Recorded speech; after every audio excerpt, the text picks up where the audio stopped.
أعوذ بالله السميع العليم من الشيطان الرجيم. بسم الله الرحمن الرحيم، والصلاة والسلام على سيدنا محمد أشرف المرسلين. استبشروا بالخير وتفاءلوا بالخير تجدوه. بسم الله نبدأ.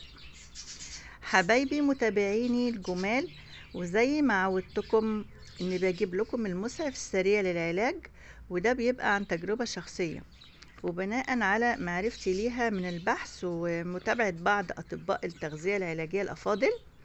في بعض الأشخاص بيعانوا من الكلى وأجنابهم بتوجعهم أو جنب واحد ممكن يكون بسبب الانتفاخات أو الغازات اللي هي ضغط على الكلى، ولما بيزول المؤثر اللي هو الانتفاخات والغازات فبيزول الوجع طبعا خلاص. لكن وجع وألم الكلى حاجة تانية، له أسباب كتيرة.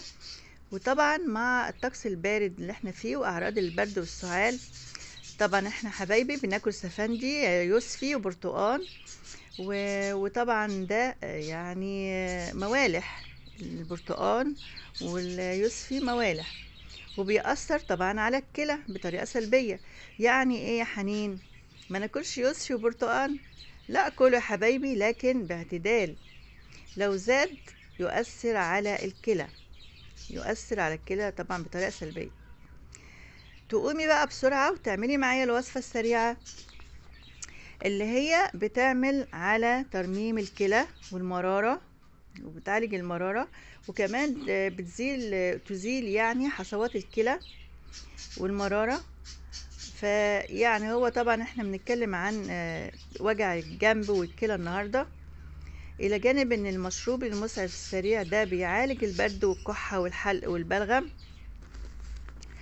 طيب يلا قولي يا حنين، لغاية النهاردة كتير. المعلومة النهاردة عن الصمغ العربي. زي ما انتوا شايفين انا عملت كوباية عشان اشربها، وبنشتري الصمغ العربي ده من عند العطار. لازم يكون في بيتك الصمغ العربي، مش غالي ومتوفر وعلاج سريع ومسعف للحالات الطارئة اللي زي مثلا وجع الكلى ده. هو ليه طبعا فوائد كتيرة جدا، لكن احنا بنتكلم عن الكلى عشان البرد وتأثير البرد على الكلى وتأثير الموالح على الكلى. عشان تحافظي على صحتك وصحة أسرتك، شوفي بقى، قومي تعملي نص معلقة صمغ عربي وتدوبيهم في كوباية مية سخنة أو دافية. ويستحسن تكوني الأول مية سخنة علشان يدوب الصمغ كويس، وتقلبيه كويس قوي قوي، لأنه بيبقى تقيل شوية في التدويب. يعني لما تيجي تدوبيه المعلقة بيقعد فترة شوية لما يدوب، وبعدين تسيبيه يبرد شوية وتضيفي عليهم معلقة عسل نحل. واهم حاجة في الموضوع ده علشان نعالج الكلى، ولو فيها حصوات بتفتت حصوات، تحطي ليمونة بقشرها، تقطعها نصين وتحطيها في كوباية الصمغ اللي انت مدوبة فيها، كوباية المية اللي مدوبة فيها الصمغ العربي. انا عاملاه ترانشات زي ما انتوا شايفين كده، ومقطعاه وحطاه بقشره.